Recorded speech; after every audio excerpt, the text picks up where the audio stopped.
All of us know a small business owner struggling due to COVID-19. We see the anxiety in their eyes when we get a haircut or visit our favorite restaurant. COVID-19 has hit them hard, but in Ontario, they have responded with resolve and resilience. They've adapted and provided safe experiences for their customers and employees. These necessary public health measures we have outlined today will create new challenges. But as we committed in Ontario's action plan, Protect, Support and Recover, we will continue to be there to protect jobs and support employers. As Premier Ford announced, we will double the money available to support employers affected by the necessary public health measures we are taking to protect people from the second wave. The $600 million we are providing will help businesses cover fixed costs associated with energy and property tax bills. The additional resources we are making available for affected businesses today is why we set aside contingency funds in our budget, ensuring that we can respond to the needs of the people of Ontario as the pandemic unfolds. Applications open this Monday for businesses in regions that were already designated either as modified stage 2 or the red control zone. Money for these businesses will begin to flow next week. Any eligible business in a region in Ontario designated as in the red control zone or lockdown today can apply starting Tuesday.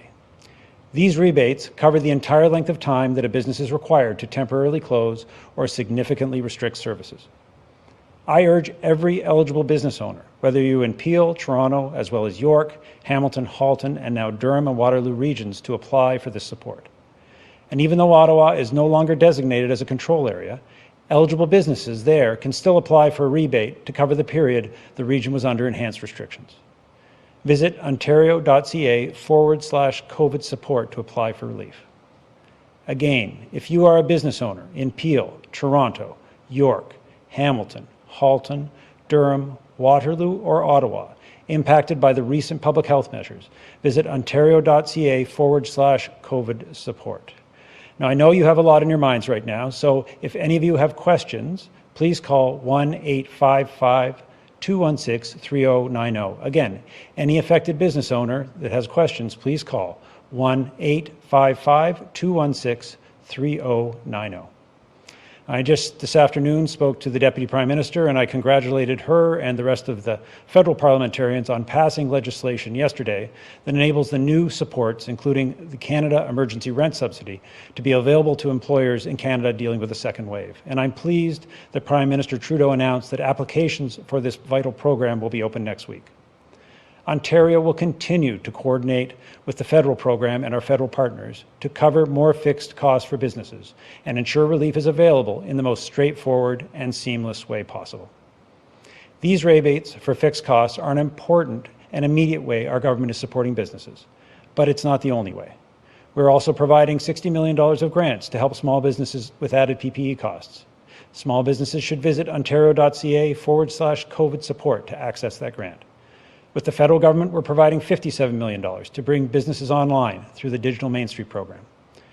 We also recently announced reduced property taxes, payroll taxes, and electricity rates to support employers now and in the future.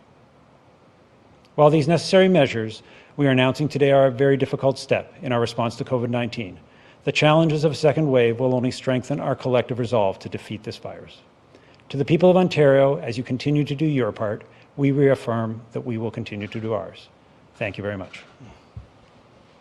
We'll go to the phones for questions. First question, please. First question comes from Natasha MacDonald at Radio Canada. Please go ahead. Hi, Natasha. Hi, Premier. What is your government considering for the holidays? As you know, Quebec released a clear framework yesterday, 10 groups allowed from the 24th to the 27th, as long as they isolate before and after. Why isn't your government providing the same clarity today, and what can Ontarians expect?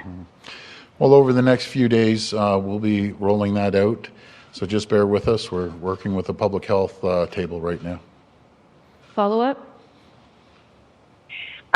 Can you give more details about fines, penalties? Will you bring down the hammer if people don't listen to these restrictions, abide by the lockdown?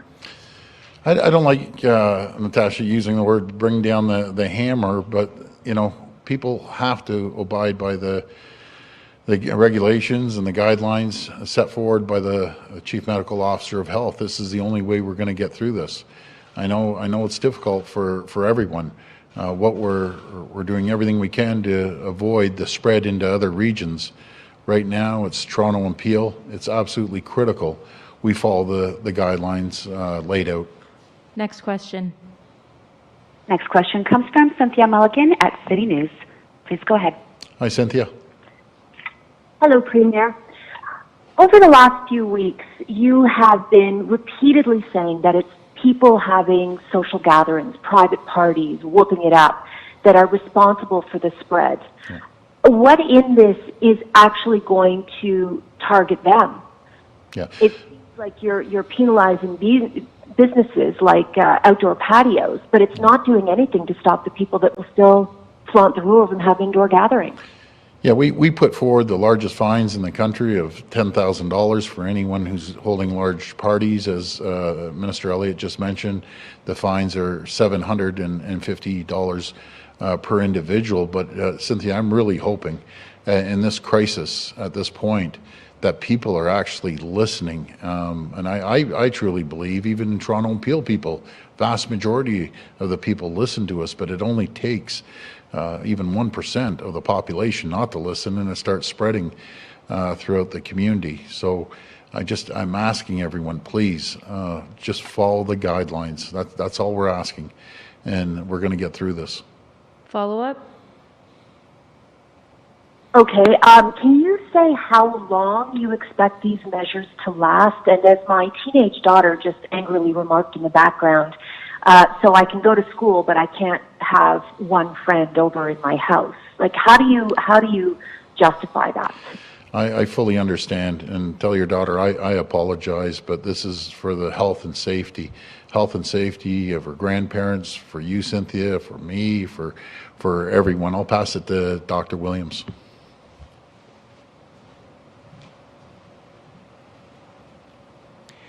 Well, it's a good question, and thank you to your teenage daughter for raising the issue, because at this time we have seen, especially in some of our areas, the 14 to 19 age group coming with the highest rates recently, and we're concerned about that. That means we know they can do their part, have to be really careful, really use the virtual tools that you're so adept and excellent at using.